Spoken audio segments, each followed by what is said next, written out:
thank you and welcome back. Now, this is the part 3. But before we dive into what we have for today, let me ask you this question. What is the secret of a great product design? What is the secret of a great product design? Can you tell me? Has that ever crossed your mind? What actually makes you feel this particular product is amazing and then you want to pay anything for it? Yes. All right. Now, you see, before you start planning on sending your product into the marketplace, there's a lot of things you need to consider apart from doing your SWOT. So many things.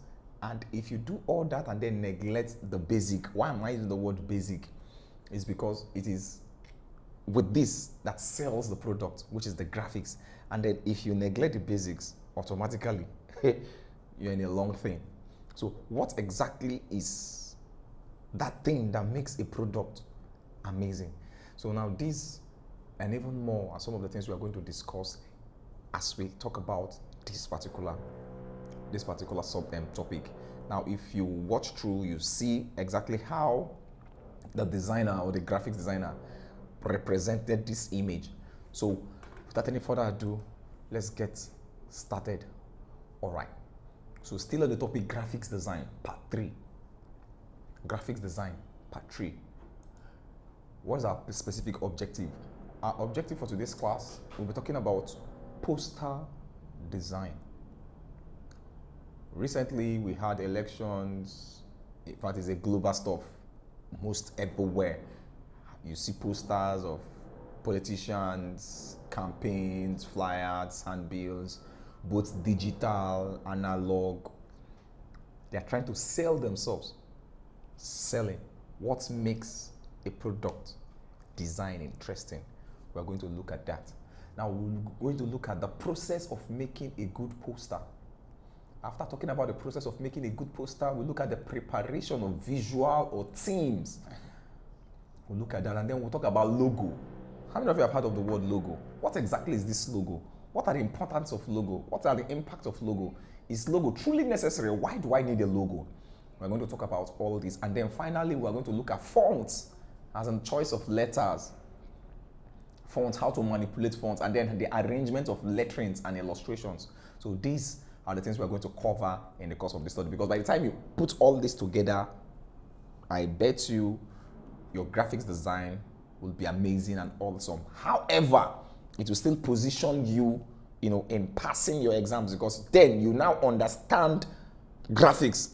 You're not reading, or you're not learning to just pass your exams. Rather, you're learning to know. If you watch, eventually, because of this study, I've been trying to relate everything with your day-to-day life. Now, if you are with me in class, then we would have practicalized all these things, and then you have a hand-on on them. But however, all hope not lost, we are still on point. I'm trying as much as possible to bring in everything that I can bring, that I know that you can work with. As a matter of fact, for those of you that will be writing JAMB, or for those of you that will be writing WAEC, for those of you, now there is a syllable. Now, in that syllable is a book cover. In our past class, we talked about book designs, and then you have the book cover, you have the syllabus, you have the flips. In that, now there is a kind of graphics that is on top of it to tell you or to represent maybe JAMB or WAEC or whichever exams as the case may be. However, most recently now they have swapped, as technology increases, knowledge increases, everything start moving into technology. Now, currently they have swapped into CD plates. They are giving you CD plates. I'm thinking in the near future, they'll start giving you flash drive. And maybe from flash drive, I never know what will come out next. Maybe it will be a code number, a barcode. You need to screenshot the barcode and then get access to those things. You never can tell. Or better still, it could be a link that might be given to you, as technology expands, as world things changes. That's exactly what will happen. But however, in any change, the graphics still, they are on point. You can't take them out of the market. It is not possible. So if you're thinking, should I be a graphics designer? It is a very beautiful market that is too wide to swallow you, as in, you can't even meet the demand. I bet you can't meet the demand. All right, so now without any further ado, let's get started. Now, poster design. What exactly is poster design? Now, this is the design that could be described as a piece of bill or placard for display in a public place, to communicate, pass information, or send direction. Now, poster usually contains information for public consumption. Now, did you get that? Yes. Now, poster contain information for public consumption. The posters that are made, if I'm making a poster, I'm not making the poster for myself, I'm making it for the viewers, for the public. It is either I'm campaigning for or against something, or I am selling, like informing people about something. For churches, they print posters to inform people of their programs, and most times for direction. So these are the importance of what the poster design. Now, if you look, you see a very beautiful poster, very simple, with 3 colors. You know, the yellow, the white, and the black. Boom! The Black Friday sales. Now, what are they selling? Is it human being or clothes? But this is just a beautiful graphics design that you can adopt. You know, you make your design very simple, dot lines, and then you create, pass out the information, and then sell. All right.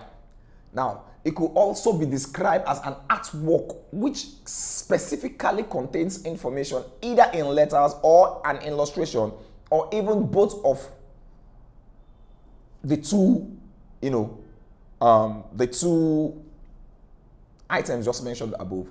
It could be letters all through, it could be illustrations, it could be images to call both people's attention. You understand? So it can also be described as an artwork which specifically contains information either in letters or illustration, even for the both to bring in people's attention. Now, to grab people's attention, you need letters, you need illustrations, you need images, you need audio. So all these are what we use to call in people's attention, in poster design. Now, if you look at the image on the screen or by you there, you see that, let me use the word, is a picture as well, a poster. Now, this poster is just with images without a word. Now, if I should tell you, what do you think the image you're seeing there entails? So what do you think? What will you say? A dining, a beautiful hotel room, awesome. You see, now, like they say, picture is an image with so many stories. Now, you look at this serene, you want to be here. You want to be here. If I should just write luxury, beneath it, luxury, Michael's Hotel or Classic Hotel. Finish. We've just sold that hotel. Now, people will be, longing to see the place or to have a taste of the luxurious, design they have there. So that's exactly what poster does. Okay, now let's look at a random effect of what a poster should be like. Number one, it should give user experience, as in the user experience should be there. Now, whenever anybody come across your poster, whoa, let them have the sense of, wow, this is amazing. Number two, we should consider is it should be interactive. The design on it should communicate. It's something somebody will just see and get all the information in it. The next one is it must be informative. Let the architecture of the design be what's informative. The next one, the visual content. The visual content should be sharp and direct, clean. Then the next one is it should be functional. It should be functional. Usability and marketing. It should be marketable. You should be marketing the product you want to sell. And again, finally, the content and the strategy, everything should be embedded in your design. So by the time if you're making a design, you try as much as possible, both in the interaction design, the informative architecture, the visual design, the functionality, the usability, the marketing, the user interface, and the content strategy. All these must be in your mind before making any poster for you to give your user the experience that they would want to have. Okay, so now let's look at the characteristics features of a good poster. Let's look at some of the characteristics features of a good poster. Number one, communicates a clear message. The poster must communicate a clear message. Number two, it must have a design that is easy to understand and legible from a distance. It is not something you will do, somebody cannot read it. It's only you will need to go and get microscope to read your design. Man, who's got that time?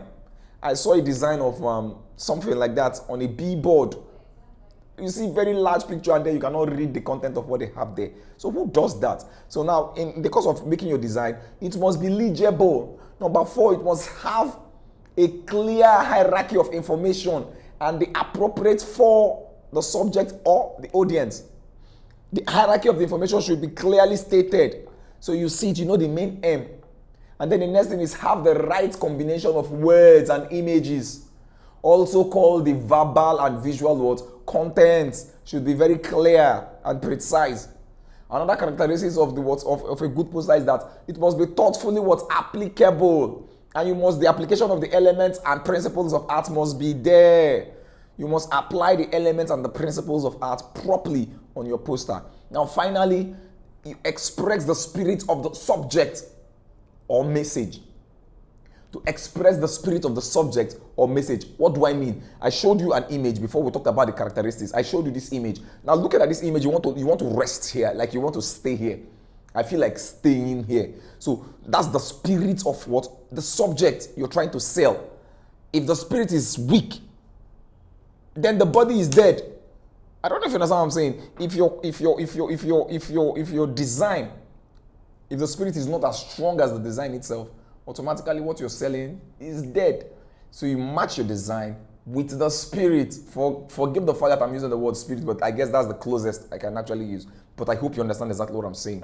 Oh yes, I sure do. You understand what I'm saying. All right, so now let's continue. Now, express the spirit of the subject or the message in the design. So automatically, if you're an artist and then you're given a job, if you've not felt the job, if you've not felt that's the job, automatically you cannot produce anything that is sellable. So little wonder most people that hate their job produce bad work. So first of all, your spirit must align with the project, and then you deliver beautiful job. So these are the things that makes a graphics or a work of art outstanding.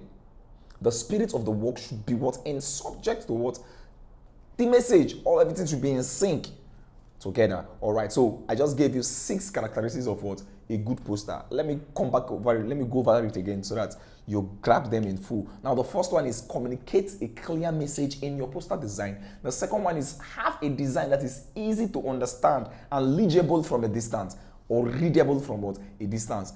Now, the number 3 I told us is have a clear hierarchy of information and the appropriate distancing and the arrangement of your subject for the audience. Now, the fourth one we talked about is have the right combination of words and images, also called the verbal and the visual words analysis. They must all align together. And then the fifth one we talked about was the thoughtful application of the elements and principles of art must be embedded in your design. So these are the characteristics, features of a good poster. And then finally, we talked about to express the spirit. You must express the spirit of the subject or the message in your poster. Now, if you get all this in sync, brother, you are producing a wow effect. Okay. Now, so for the case of those of you that will be writing exams, these are the characteristics, features of a good poster. For those of you that want to go into the business, this is what will make you an outstanding graphics designer. So if you can practice this majorly, I will advise you place your strength and your power more on the application of the elements and the principles of art. It is key. It is key. We have 9 principles and then we have 7 elements. I've mentioned the elements previously. If you've not seen the video, go back and check the video for elements and principles of design. Then you will understand that. We have 9 elements where we have your balance, we have proportion, we have variety, we have rhythm, we have harmony, we have repetition, to mention but a few. They are 9 in number, so you go study each and every one of them. So in balance, we have symmetric and asymmetric balance. That's not what I want to be talking in the study. So go read through, know them, and then produce good work and pass your exams. And meanwhile, you're not too young to start, making good graphics and start making money for yourself. You're not too young. You're old enough. So for us, you're watching me now. You can start making your own graphics. Okay, so now let's continue. All right, steps to poster making. What are the steps for you to make? For those of you that want to make posters, what do I do? How do I start from? First of all, you choose a topic. Start with yourself. I want to be the president of America. Gagam, what comes to mind? How would the poster look like? The flag of America, the logo of America, their coat of arms, my name, the post, the position, the kind of picture. How do I want to look? How will the president of America position in his poster? So all that, you see, I'm conceptualizing. First, I picked the topic. Now I'm conceptualizing the concept that will build the poster. How do I want to present myself that people will see me and respect me, even though that's not who I am? But you make yourself look like Barack Obama, or Joe Biden. So those are the things you think of, or even Donald Trump. All right, so now making several sketches. The next one is what you make several sketches of your visual conceptualization. So you make different sketch. Okay, this is where the picture will stay. This is where the coat of arms will stay. This is where the American flag will stay. And then, after choosing the topic, you make a visualization, as in you conceptualize the idea. And then the next one is you select the best kind of, after making different sketches, you select the best sketch. So when you're comfortable after you've making, we call that the layout. After you're done with your different sketch, and then you choose the best. After choosing the best, then you mount your paper. That is if you're doing manual design. I'm talking for those of you now that want to do manual, but if you're using your laptop or your graphics, it then means you need to go and study the different tools in your laptop and in that particular project software you want to work with. If you want to work, I will advise, for younger ones, I will advise you start with Adobe Photoshop. Yes, it is the tool for you. CorelDRAW, awesome, but I will advise you go with Photoshop because it's massive, it's wild. So if you can manipulate Photoshop effectively, you don't need CorelDRAW. But I'm not saying CorelDRAW is bad, but you can still use CorelDRAW for those of you that want quick action. But I will advise you start with Adobe Photoshop. That is where you have complex tools, and then you start to manipulate those tools, and then you become very familiar and friendly with it. Then you become sought out for. Companies will be looking for you. A lot of companies will be looking for you. All right. So now you mount your paper. For those of you that want to try manually, you mount your paper on the board and then do the necessary thing. Apply your layer planning. That is measurement, the choice of lettering, illustration, where necessary, etc. Then you build your design. All right. So those are the things. And then the next one you check your color scheme to match the kind of color tones you want to use. Your color application, the choice of color. As a president, the topic we choose is, I want to be the president of America, or the president of Nigeria, or the president of anything. So what choice of color would the president look like? Your party, what is your party logo like? For Nigerians, we have the Labour Party, we have the APC, we have, to mention but a few. Now, you choose the logo, and then you make your designs, in sync with all that. Now, finishing and removal from the board is the last step you need to take, as against the computer. After when you're done, you can export, and then if you want to print, you print. If not, you can just export and then enjoy your design. So you can start doing something for yourself and then feel good for making something out. All right, so today let's look at definition of logo. The next thing we'll talk about is logo. What exactly is this logo? I mentioned your logo, the coat of arms of America, talked about party logo, you understand? So what exactly is this logo? All right, a logo, or abbreviation, logo type, is a graphic mark, is an emblem or a symbol used to aid and promote public identification and recognition. I will take it again slowly. A logo is a graphic mark, is an emblem or a symbol that is used to aid and promote public identification and recognition.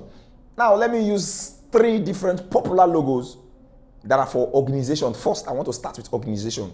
Now, the logo of Broom, if you're in Nigeria, when you hear the word Broom, which logo belongs to Broom? Hey, you don't need a soothsayer to tell you, hey, it belongs to these people. You're talking about umbrella.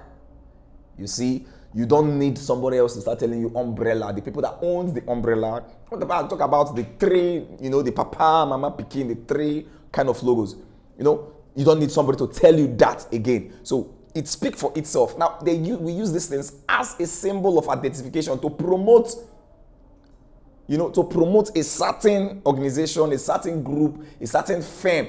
Don't worry, as we go further, we'll see some other logos that we can actually relate to. It may be of an abstract or figurative design, or include the text of what the name it represents, as in a word mark. What do I mean by this? Now, some logos are images, some are abstract forms, some are text. Now, I said again that it may be of an abstract or figurative design, or include the text of the name it represents, as in what? A word mark. we're talking about politics now. Since I want to be the president of America or the president of Nigeria. So, when here, PDP, that is just an acronym. It is not their logo. But sometimes if they just use that word PDP, you can relate with it, or LP, you can relate with it because it's popular. You understand? Now, they have a logo that is images. Now, for the PDP, they use the umbrella as their logo. For the Labour Party, they use the human beings. And for the other party, like APC, they use the broom. So, the three of them, that is their logo. There are other parties that have their own. We have the Boot Party, we have the Accord. They all have their different logos. But however, what I'm trying to say in essence is, this logo could be an image. It could be an abstract image. It could be a letter. It could be anything. So let's continue so that we can now see what other logos is. Now, if you watch, you see the NASA. The NASA is the combination of both the letter and an abstract image that shows the flight. Now, we have the IBM. The IBM is the IBM computer. You see, the IBM is their name. They use their letter. They are the three IBM. It means something to them. But IBM, very popular. And then you have the other image below it that stands for the company's what? Logo, the BIPM. Okay, now this looks like a political party logo. All right, now logo serves to represent a given organization or company through a visual image that can be easily understood and recognized. I've overflogged this. I say logo serves to represent a given organization or company through a visual image that can be easily what? Understood or recognized. A logo generally involves symbols, stylized text, or both, like the previous ones I just showed you. Now, logos are often created by graphics artists in consultation with the company and the marketing what? Expert. Now, you cannot be producing something that does not really relate with your product. Now, that does not mean you can't pick anything. Now, you pick something that will sell your product. For example, I don't know why I just want to use Apple. Now, the Apple phone or the Apple system. Now, they're trying to give you, what they're trying to tell you is, if you use their product, the same sensation you get when you bite an apple, that's the same sensation you will get if you use their product. You see that feeling, oh, apple, oh, yeah. So it gives you that same urge, that same feeling. So that's what they're trying to sell. Now, some other companies, they would, okay, we are still talking about politics. So we use the broom. The sensation of broom, what are they trying to tell you? That they will sweep out bad governance. I hope they did. And any other thing, you understand. So, as against the other parties that would want to, use, other objects to sell themselves. Well, that's by the way, but I hope you understood exactly what I'm trying to say. Okay, now a logo generally involves symbols, stylized text, or both. Now, logos are often created by a graphics artist in consultation with the company's marketing expert. So you don't just come and then you're creating a logo for the company and you're doing it all by yourself when it does not have a sync interpretation or meaning with the company. That is why most logos, they are being patented. What do I mean by patenting? You register the logo, and then that is only when the logo is authentic. For example, you cannot go and pick Nike's logo and then use it as your own logo. They will sue you. You will pay for it.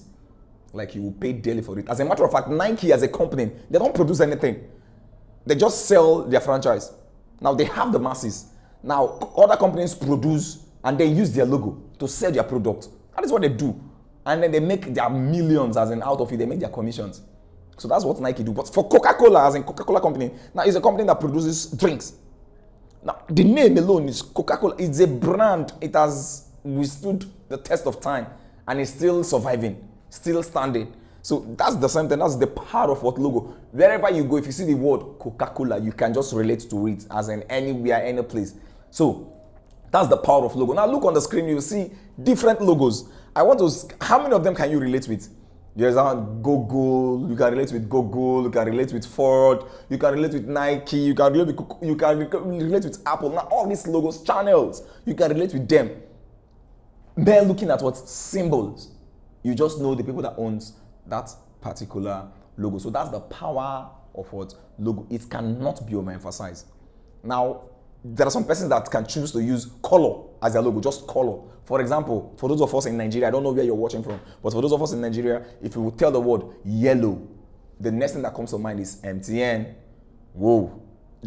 I just said yellow. How does yellow relate to MTN? But because they have owned that color, they have owned it to themselves. So any company or any other company that want to use that name, you're going to fight. You're fighting an elephant. Then you have to create a product that can actually withstand, the MTN to overpower them for you to bear that name because they have earned it over time.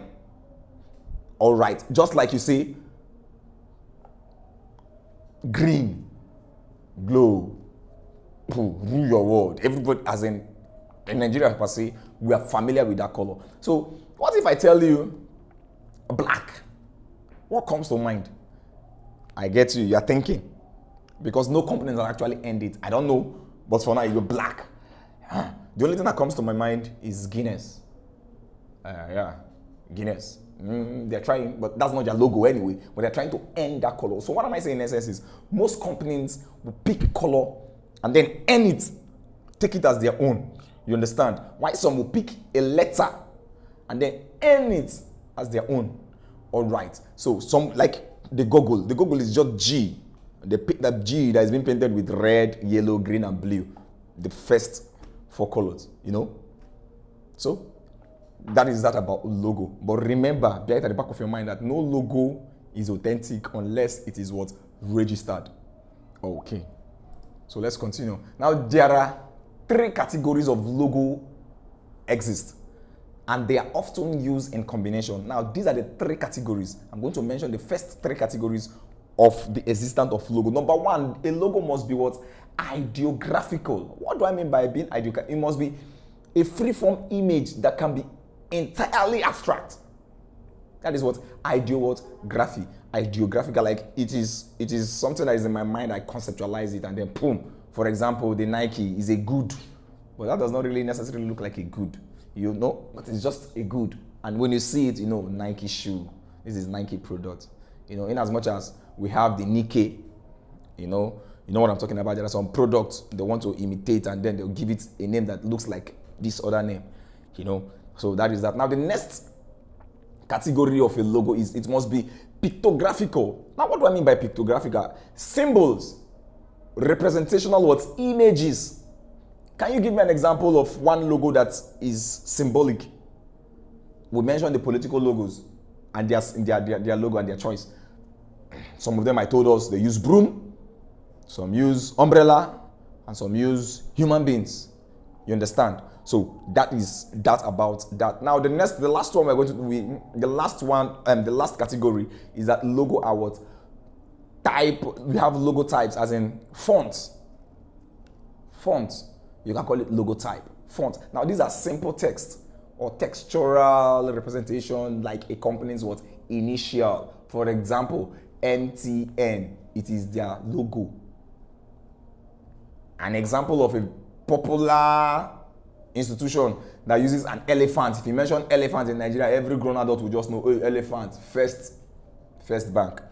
Beautiful. So they just now they fall into what the pictographical the pictographical the same thing applies to your Apple phone. They fall under the pictographical, and then the ideographical, which is the Nike that used a symbol that is not relatable. You just see the symbol and then you know what that means. You can actually try your hands and then try other logos. I will show you that and then we'll try other logos that are beautiful. Now, mobile. What this in the day fall under? Is it typographical? Is it ideography? Or is it pictography? Mobile is type. Is logo type. They use the name of the company and then just added red in the O. Choose a typo font for it. Adidas has the flower, this flower. Let me zoom close so I know them. All right, that's for Adidas. You see it anywhere, you just know. And then your Twitter. So Twitter is like a bird, that sweets. That's what they use for their logo. And then we'll have the Starbucks for coffee. Then we'll have the CNN. They use font, to sell themselves. All right. So, as a key part of the organization, identity and as a key part of an organization, of an organization identity, a logo must try to communicate the brand essence of a company or what the organization represents, just like we explained with the few logos you've just seen. Now, this makes the design of logo a critical job for a graphics designer and is often a creative process that is heavy in research and consultation. So you don't just come and then start doing anything and call it a logo. No, you must make a good research and then a good consultation before you get your logo. Now, organization that imbibes the organizational cultural and the organizational cultural and ethics. Now, cultural differences in symbolism or the association of color must be considered before considering any logo for use. So all these are the things you just need to put in consideration before creating a logo. Now look at the various kinds of logo. I want to bet you know at least 10 different logos. You know the Canon logo for Canon camera, you know the Mercedes-Benz, you know the Shell, you know the Visa, you know the eBay, you know Yahoo, you know Facebook, you know the Apple. Mention them, I bet you know them. All right. Now, a logo isn't intended to explain or directly sell a company. Instead, its sole purpose is to identify the company in a way that is memorable and familiar. So the logo is not to sell the company, no, but it is to, for identity. So whenever you hear of that logo or you see that logo, you just know that, okay, it belongs to this company and this product belongs to this company. It's like a label, All right. So if you look at the image you're seeing now, is the image of an apple. Now is a perfect image for this example. Now for Apple, for example, Apple uses a beaten apple as its logo. Now the beaten apple does not explain what the company does or sell in any way, but it distinctively, place a recognition to the product. So whenever you see the design, the logo, you just know, wow, this is an Apple phone, this is an Apple product, this is an iPhone, this you can actually marry it to the company. All right, a logo is meant to be long, it's not meant to be long or stretched as is intended. Now it should be very short and simple for customer, to know and promote what the brand loyalty. As a result, logos are generally not redesigned very often. Now, most companies stick with their logo for decades. For example, Glow sticks with their logo. In fact, since I was born, that's the logo they've been using. They've not changed it. I don't know if they have any intention of changing it in the near future, but I doubt, because that logo it sells on its own. So it's not meant to be. Now look at these 4 logos here. I want to believe you know them: the Coca-Cola, the Ford, and the Nike logo. So these are popular logos for, that one can relate with. Now, the next thing we are going to talk about is the font. What exactly is font? Now, a font is a graphic representation of text that may include a different typeface, point size, weight, color, or design.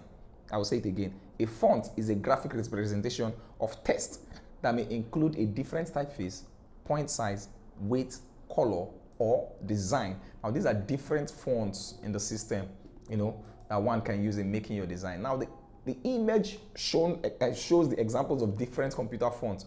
Now, software programs like Microsoft, Microsoft Excel, WordPad, to mention but a few, allow user to change the font when typing text in the document or in the spreadsheet as they design maybe their website or anything you're designing in the workspace of that very environment. Now, while some users refer to as font as typeface interchangeably, now some users call font typeface. What are the typeface are you using? It's the same thing. So another name for font is what? Typeface. It is more accurate to think of a typeface as a group of cohesive letter form.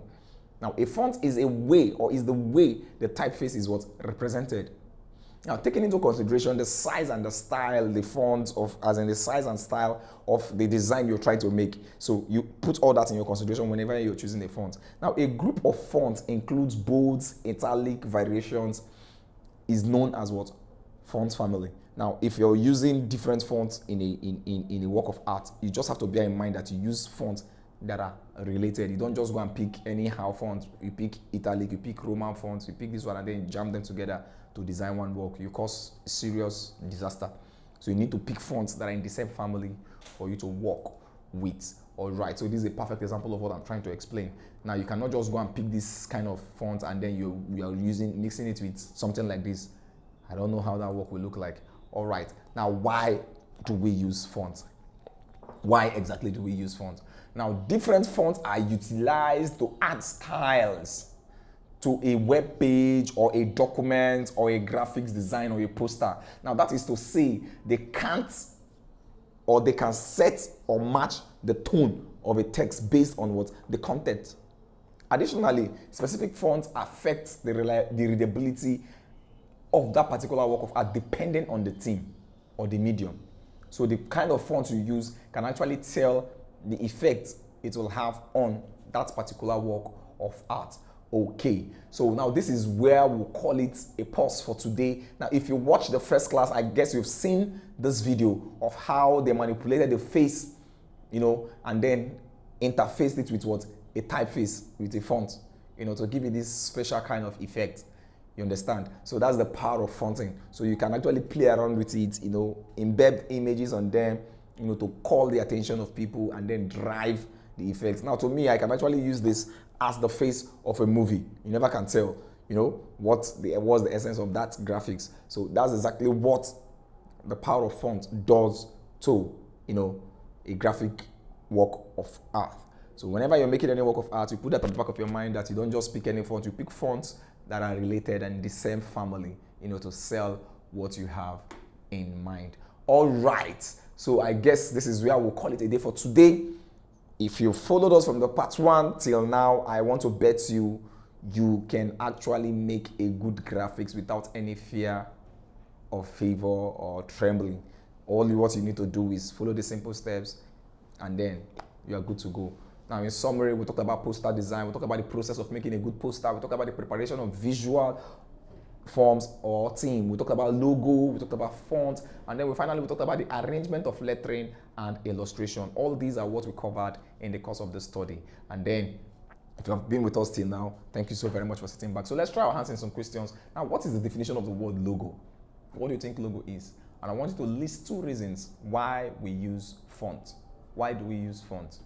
So give me 2 reasons why we use font. All right, that brings us to the end of this lesson. So let's dive into the exam guide and try our knowledge of what we've learned so far. Now, in the exam guide, cultural and creative art, you choose the number of questions you want, the year you want, you choose your topic. We talked about graphics, you check it, and then you click on OK and then get started. So let's see if we can get some simple questions that is related to what we've studied, and then we move. Now, a book cover design comprises of the following except a book cover design comprises of the following except A, author name, B, chapters, C, publisher name, D, spine, and then E, title. What does the cover contain? What does the cover contain? Remember, we have the cover and then we jacket. Don't mistake the cover for the jacket. The cover contains a different thing as against the jacket. So what does the cover contain? Does it cover the author's name, the chapters, the publisher's name, or the spine, or then the title? Chapters is not on the cover, so the answer is what? B. All right, so let's try another question. All right, the following materials now move. Let's talk about something else. Now, poster design can be defined as dash, arrangement of lines, visual decoration, instructional material, pictorial pattern, or visual communication. Visual communication is the answer because we use posters for visual communication. Okay, now let's look at the final question. We are going to take here, question 11. A compact disc jacket design is to dash the video. A compact disc, for those of you that don't know what a compact disc is, I mean a CD. I wish I can explain this. For those of you who have not seen a CD, maybe you can ask your parents, what is a CD? What does it look like? Compact disc is white, is round. So it usually comes in a design, it comes with a package. So what is it for? A compact disc design, what is it for? Is it for download? Is it to fix? Is it to hang? Is it to play? Or is it to promote? What is the disc cover for? Yes, because without the design, you might not know what it contains inside. So a compact disc jacket design is to promote the video.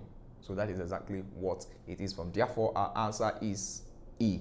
Now, we've come to the end of this class. Thank you very much for sitting with us. Till we meet again. Bye-bye for now.